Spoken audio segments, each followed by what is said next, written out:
नमस्कार दोस्तों, स्वागत है आपका अपने चैनल में जहां हम आज बैंक निफ्टी की साइकोलॉजी समझते हैं कि अ, कल हमने बोला था कि अगर गैप डाउन खुलेगा तो हम एक बुलिश बुलिश ट्रेड देखेंगे जिसका टारगेट यहाँ तक का होगा और हुआ भी आज ऐसे ही।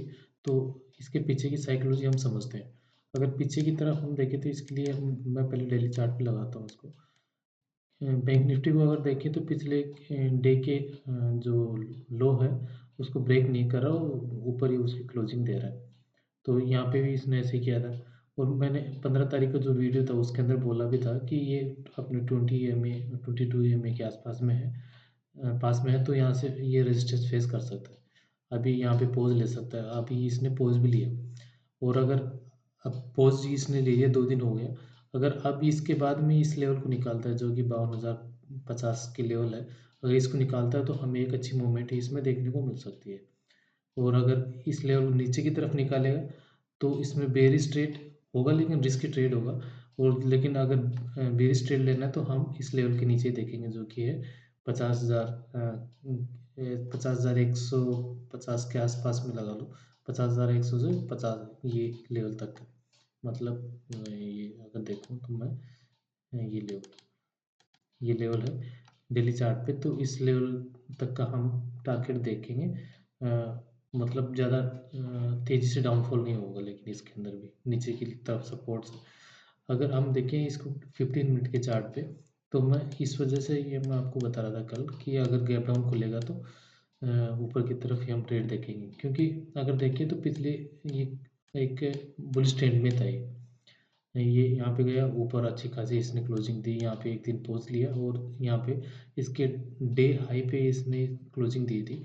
लेकिन कल क्या होता है, गैप डाउन खुलता है तो गैप डाउन होने के साथ में ऊपर चला गया। ये क्यों हुआ?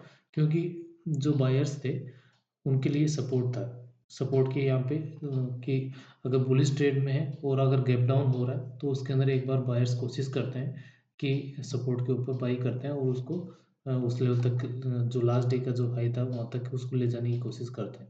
फिर वहाँ पे वो देखते हैं अगर वो उसको कंसोलिडेट करके ऊपर के लेवल को निकालता है तो इसमें फर्दर मूवमेंट रहती है। लेकिन इसने यहाँ पे क्लोज किया और यहाँ पे इन्वर्टेड हैमर कैंडल बनाई, उसके बाद में धीरे धीरे नीचे आता गया।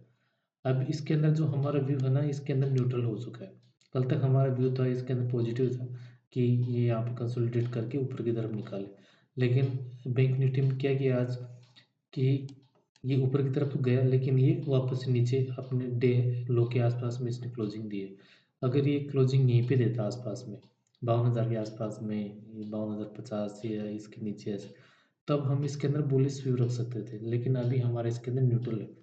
अब क्या होगा इसके अंदर कि एक बार बायर्स ने कोशिश कर ली ये यहाँ पे ऊपर ले जाने की, ये सक्सेसफुल नहीं रही।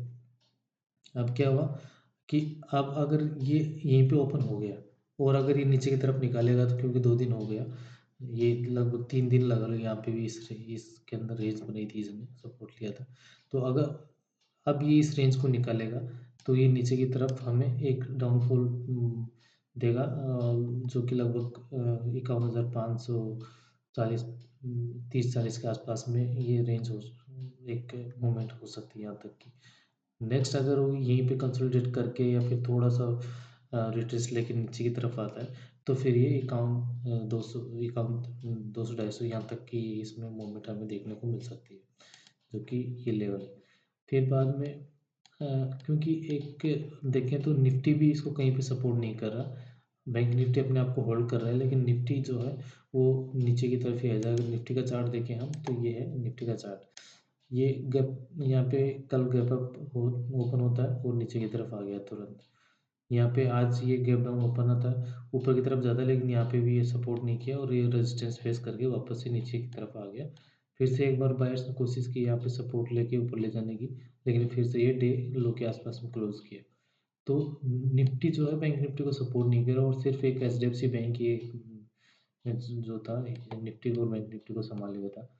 तो अब इसके अंदर हमारा व्यू ये है कि अगर ये इस एरिया के आसपास में ओपन हो और नीचे की तरफ जाए तभी हम इसके अंदर एक बेस ट्रेड लेंगे। और बैंक निफ्टी में अगर लेंगे तो दोनों तरफ का हम व्यू रख सकते हैं कि कॉल साइड का और पुट साइड का। लेकिन निफ्टी के अंदर फिलहाल हम अभी कॉल साइड में इंटरेस्टेड नहीं है। अगर इसके अंदर ट्रेड मिलेगा तो हम पुट साइड का ट्रेड लेंगे।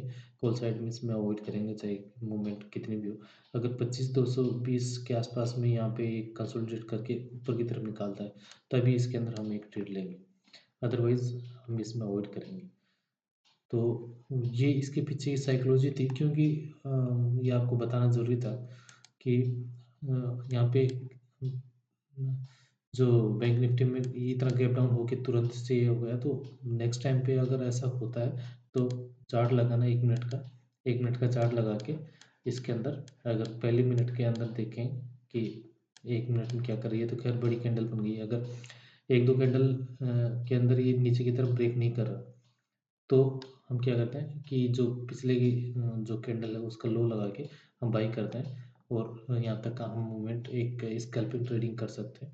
बाकी फिर बाद में एग्जिट होके फिर बाद में देखते हैं कि कैसा क्या बिहेव कर रहा है, फिर बाद में उसके अकॉर्डिंग ट्रेड करते हैं।